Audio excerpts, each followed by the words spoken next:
What's up, YouTube? It's Melton Metal Anthony here with another video for you. Today, I'm going to do a tour of my black rig.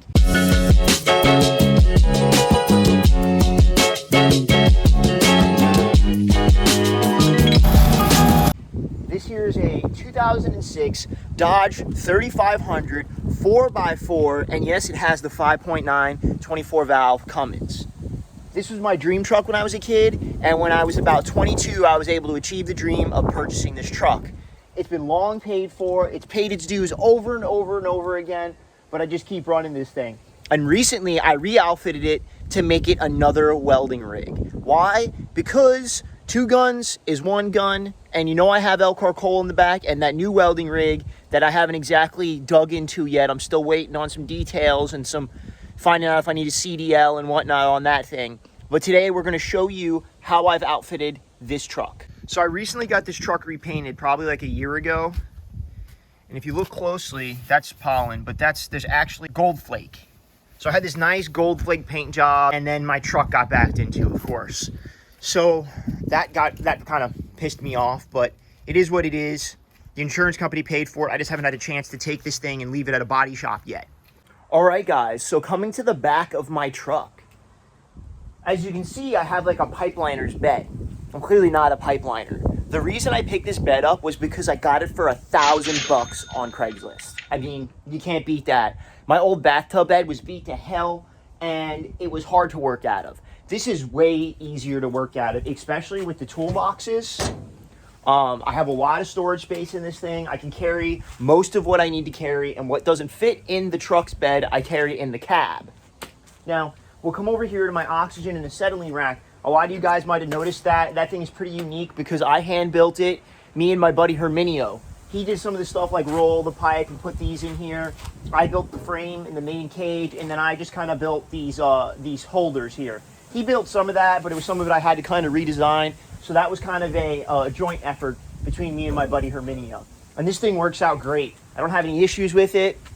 It's just been perfect. As you can see, I have my flip-top cap here so that I have quick and easy access to my regulator. My Victor regulators that I have are actually refurbished regulators. If you follow me on Instagram, you'll see that I get a lot of my torch equipment refurbished. It's really simple. You just drop it off a welding supply, and they have people who will refurbish these regulators or torches or what have you, and then, you know, there you go. You got a $500 set of regulators. I think I paid $130 between the two to have them refurbished. And then moving down here, you'll see I have my Alumareels with the coupler locks. I bought these way back in the day when Randy was still making these out of Canada. These used to be on my white truck. Actually, they started out on this truck on the bathtub bed. Then they went on my white truck, and then now they're back on this truck because it's just a little more convenient on this truck. I find myself having to stretch to faraway places a little bit more when I'm using this rig. So here they sit. Moving down the truck, my first toolbox here, and I'll show you what's in that. I keep a bunch of vice grip clamps in here.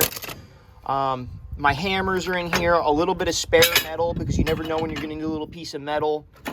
My brand new Irwin hammer. I just picked this up the other day.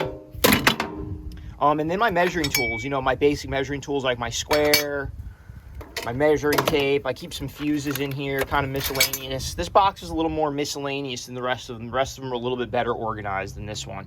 And then you'll notice for my lock system, I have these proven locks, and these things are great. It just makes it so easy. You know, if somebody wants to get in there, they can clearly just cut this, but you know, this keeps an honest man honest, these locks. All right, let's move over to my back box here. And you can see how quick and easy these locks are, and you can see why I love them. Just like that, no problem. All right, and then in here, again, it's a little miscellaneous because of the style of bed, but I have my disc holder. Basically, this is just some stainless steel that I welded up, I fusion welded, and then went ahead and just welded some tabs in here. Nothing fancy, just to kind of hold my discs. Got my safety glasses just kind of thrown in there. Some replacement filters for my respirator. Chalk line somehow got in here, but it's all right. It's good in there. My respirator. And then here, of course, my grinders. You know, I'm a big Metabo fan, and then I like to keep this little Makita because it's real lightweight. And that's a good little, this has been a good little unit for me. And of course, Metabo, you know I love Metabos. And as we move on, we look down in the box. You see, I keep my face shield in here, my UVEX face shields, my torch face shields, and then my Hobart welding helmet down in the bottom of the box. And then down below that are my leads. So these are the leads, my short leads that I'll hook directly to the welder if I'm going to be, you know, within 20 feet. I use these quite often, you know, so I just keep them real accessible in the bottom of the box. I mean, it's not too much for me to move this stuff out of the way. And honestly, I'm going to be using this anyway if I'm going to be using the welding lead, so it's not really inconvenient. And then, you know, just some miscellaneous lubes and whatever, a can of spray paint, because, you know, you always need to paint when you're in this business. And then my magnetic Empire level is just stuck here to the edge.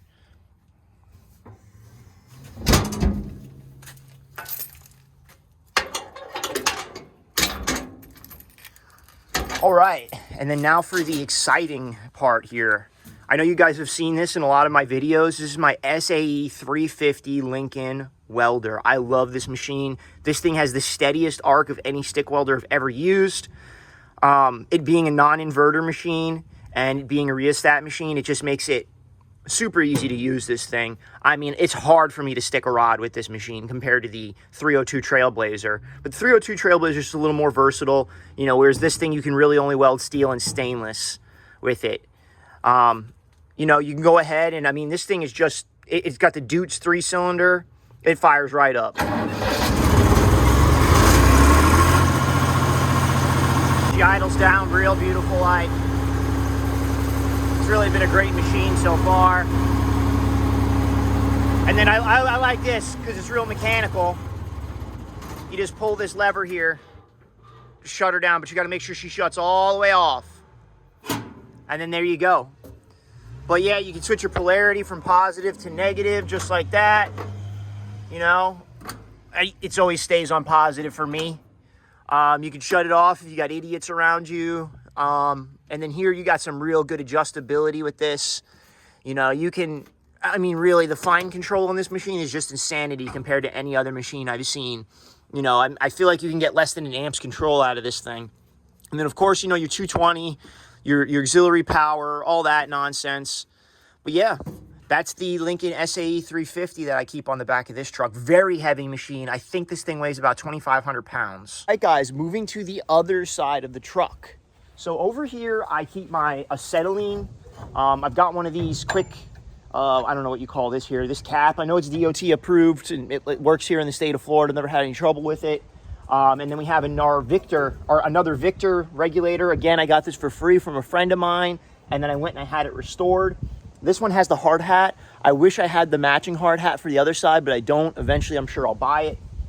And then we come over here. I just got a cheapy oxygen and acetylene reel. This thing works great. You know, you don't need to spend $1 billion on these oxygen and acetylene reels. I mean, you could just pull it out, and then, you know, when you're ready to go, it's real simple. You just come over and crank her back up, you know. She cooperates, so it'll go back into the spot it came from. But I mean, real convenient. If you guys are going to be in this business, I would suggest you get one of these. Makes you a lot quicker, makes you a lot more effective, keeps your customers happy because you're not wasting their time, especially if you're billing them hourly on repair work like I do a lot. So, you know, and that's what it's all about. It's all about being effective and quick for your customers. You know, you don't want to waste their time and you don't want to waste yours. So let's get over into this box. As you can see, all of my boxes have this air shock on it. That came like that. That's really been a big help. Holds the box open for me so I'm not sitting here struggling doing it. And in here, I just keep a bunch of miscellaneous tools, a bunch of wrenches, a bunch of nonsense, an electric impact, just silly shit like that. Clamps, nothing really welding related, just miscellaneous tools that I pretty much need all the time. And then now we'll move over here to my final and back box. Okay, so this is my final and back box, and this is kind of my hole drilling box. Some extension cords, some jumper cables down in there. My Evo circular saw right here. This is a super helpful tool. I use this thing pretty frequently these days. And then just some miscellaneous drill bits sitting here. You know, I got my hand drill. I've got my oxygen acetylene heating head torch right there, my rosebud. And then in this case is my mag drill. I suggest everybody carry a mag drill with them if they're going to be in this business. This is a super helpful tool. I use it constantly.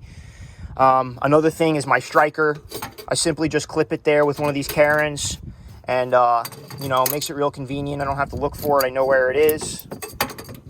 Got a couple of Sharpies hooked there just in case I need one. I keep some, what do you call it, bits, step bits in here. One of my Fireball tool squares is sitting back here, God knows why. And then, of course, some copper backing strips I keep right in here in the truck. You never know when you're going to need a copper backing strip, so I keep that right there.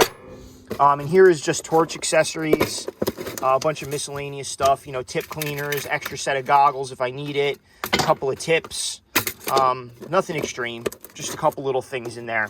And then over here, we've got our Roto Magic cutting fluid. You guys have seen this in videos in the past if you're a fan. That I use every time I drill a hole. You need to be using cutting fluid if you're going to be cutting a hole of any sort. But yeah, I mean, that's pretty much the back of this truck, pretty much the inside of this this box. There's nothing else in here that I can think of that I need to show you guys. All right. Hey, let's go inside the cab and let me show you what I keep in there. All right. So right off rip, the first thing I seen was my drywall square. I keep this just in case you're making large, long cuts. You want to stay straight and square. This is a great accessory to have along with that Evo circular saw because, you know, that's what you're doing with the circular saw usually is running great long cuts. So this is a 4-foot one, and I keep this because it's good for cutting sheet down. I do a lot of that. And then if we go deeper into here, I carry, this here is a trailer jack for an upcoming project. That has nothing to do with anything. I have the nice Husky, I think these are, maybe, I don't know. Some sort of full cover floor mats because the truck is constantly getting musty and dusty. And this is supposed to be my daily driver.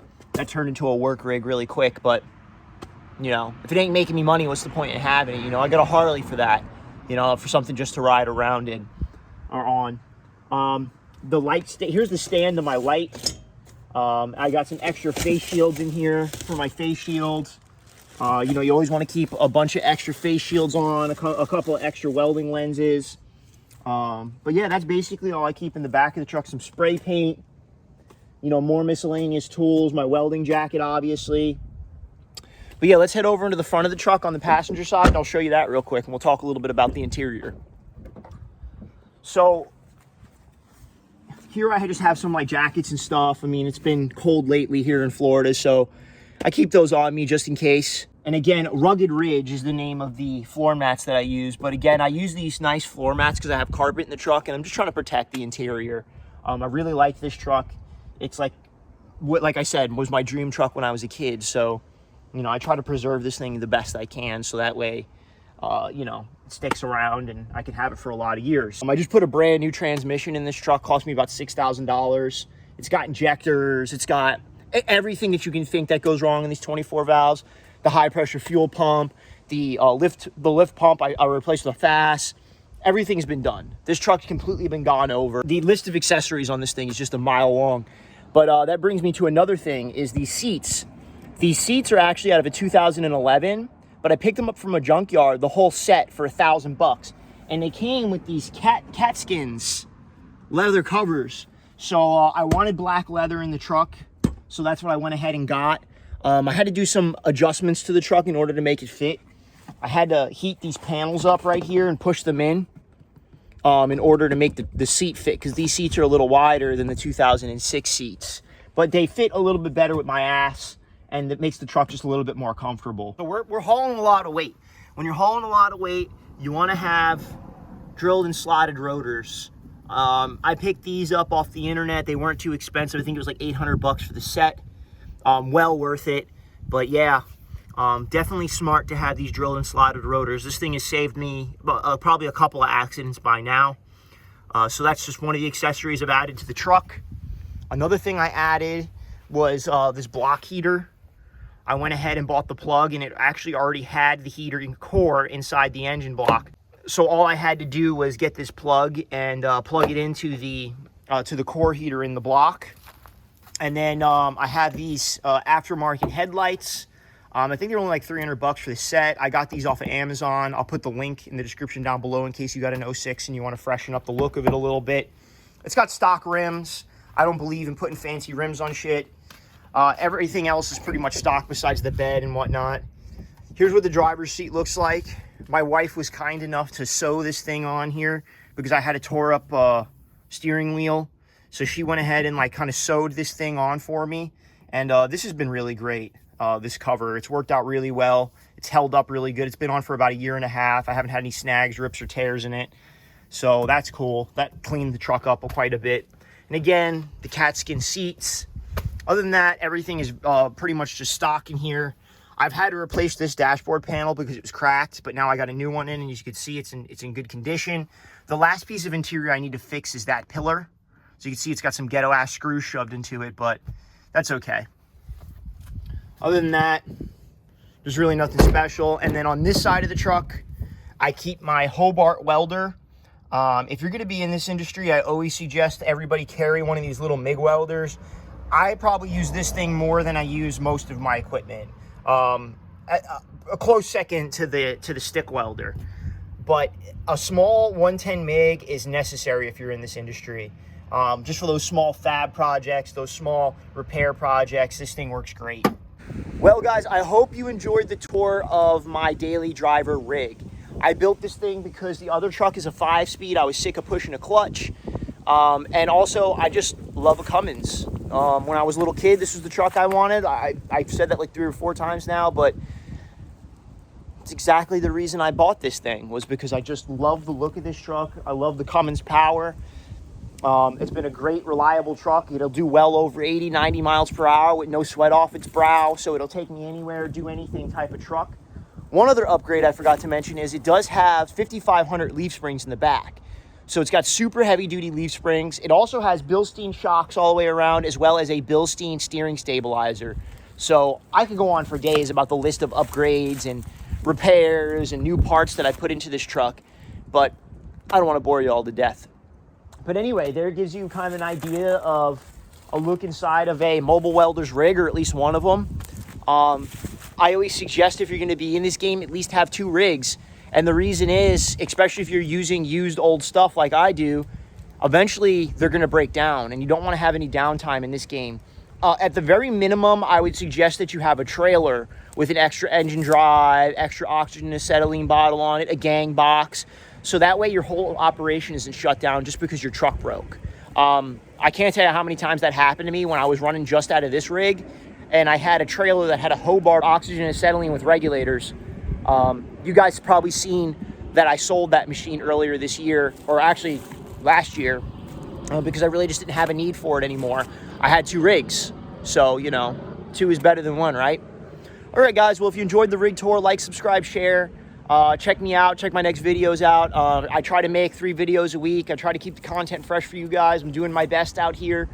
But, yeah, have a great day. Keep dragging rod. Keep pushing MIG, and I'll catch you on the next one.